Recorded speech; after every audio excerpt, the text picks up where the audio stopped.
தந்தை மகன் தூயாவின் பெயராலே ஆமேன்.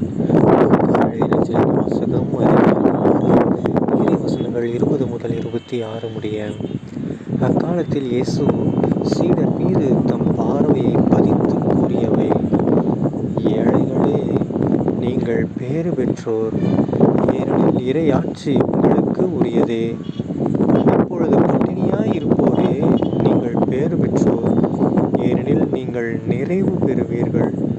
இப்பொழுது அழுது கொண்டிருப்போரே, நீங்கள் பேறு பெற்றோர், ஏனெனில் நீங்கள் சிரித்து மகிழ்வீர்கள். மானிட மகன் பொருட்டு மக்கள் உங்களை வெறுத்து ஒதுக்கி வைத்து, நீங்கள் பொல்லாதவர் என்று இகழ்ந்து தள்ளிவிடும்போது நீங்கள் பேறு பெற்றோர்.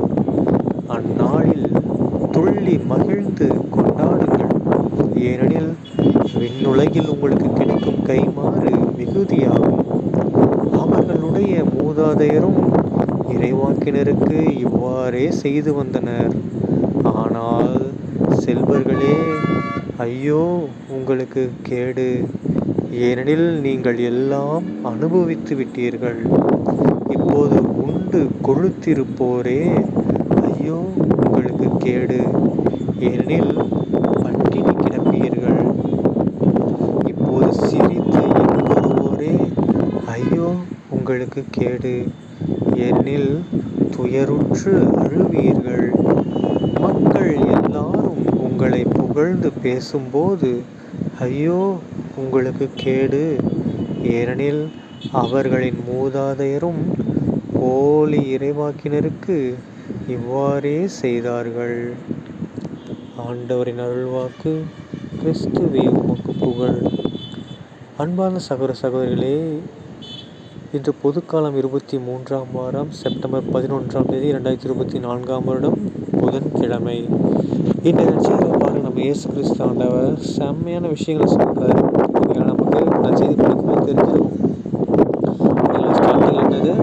சீடர் மீது தம் பார்வையை பதித்து கூறியது.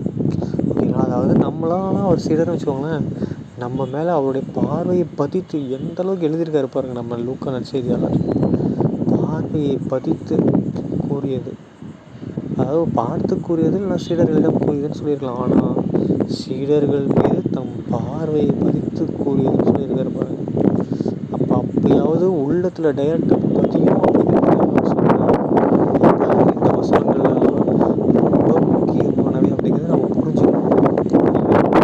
சொல்கிறாரு, ஏழைகளுக்கு நீங்கள் பேர் பெற்றோன்றாரு, ஏன்னா விளையாட்சி உள்ளதுன்னு சொல்கிறாரு. பட்டினியாக இருக்கிறவங்களும் பேர் பெற்றோன்றாரு. அழுதுட்டு இருந்தாலும் நீங்கள் பேர் பெற்றவங்க, ஏன்னா நீங்கள் சிரித்து மகிழ்வீங்கன்னு சொன்னாங்க. வெறுத்து ஒதுக்குனால நீங்கள் கவலைப்படாதீங்க, நீங்கள் துள்ளி மகிழ்ந்து கொண்டாடுவீங்க அப்படின்றாரு. ஓகேங்களா? ஸோ இப்போ எவ்வளவோ பெரிய, ஏன்னா ஏன் அப்படி சொல்கிறார் ஏசப்பா சொல்லுங்கள்? அப்போ இந்த உலகத்தை நம்ம காப்பாற்றிருக்கலாங்க. ஏன் அப்படி சொல்கிறாங்க? இந்த உலகம் வந்து ஜஸ்ட் நம்மளோட பயண வாழ்க்கை தான். அந்த பயணத்தோட எண்டு எங்கே இருக்கும்? விண்ணக வாழ்க்கை தான் பயணத்தோட எண்டாக இருக்கும். ஒரு சில பேர்த்துக்கு நரக வாழ்க்கை தான் பயணத்தோட எண்டாக இருக்கும். பட் நாமெல்லாம் மேக்ஸிமம் ஐ திங்க் ஸோ, அதாவது ஒரு கடவுள் பக்தி இருக்கிறவங்கலாம் மேக்ஸிமம் தப்பு செய்ய மாட்டாங்க. கடவுள் பக்தி இல்லாதவங்க தான் என்ன பண்ணுவாங்க? அட போடான்னு தப்பான வாழ்க்கை வாழ்வாங்க. கடவுள் பக்தியோடு இருக்கிறவங்கலாம் என்ன பண்ணுவோம்? நாமெல்லாம் கண்டிப்பாக பயந்து வாழ்வோம். யாருக்கு? கடவுளுக்கு பயந்து வாழ்வோம். பாவம் செய்யக்கூடாது அப்படின்ட்டு. ஸோ பாவம் செய்யாமல் இந்த பூமியில் வாழ்ந்தோம்னா என்ன ஆகும்? கஷ்டப்பட வேண்டியது இருக்கும், சிரிக்க முடியாது, ஏழையாகவும், காசு கையில் நிற்காது, ஏதாவது அப்படி இப்படி செலவாயிட்டே இருக்கும். அதே மாதிரி நம்மளை மற்றவங்க திட்டுவாங்க, அடிப்பாங்க, நம்மளை ஒடுக்குவாங்க. ஓகேங்களா? ஸோ இந்த பூமி வாழ்க்கையை பொறுத்தவரைக்கும் நம்ம நல்லவனாக நேர்மையாக வாழ்ந்தோம்னா இந்த பலன் கிடைக்கும். நல்ல வாழ்க்கையில் அப்படியே ஆப்போசிட்டாக அங்கே நம்ம அழுதுனால செம்ம ஜாலியாக இருக்கும். அங்கே எல்லாமே சூப்பராக இருக்கும். நம்ம பக்கம் ஃபுல்லாக விண்ணக வாழ்க்கையை நோக்கி நம்ம தான் இருக்கணும். ஓகேங்களா?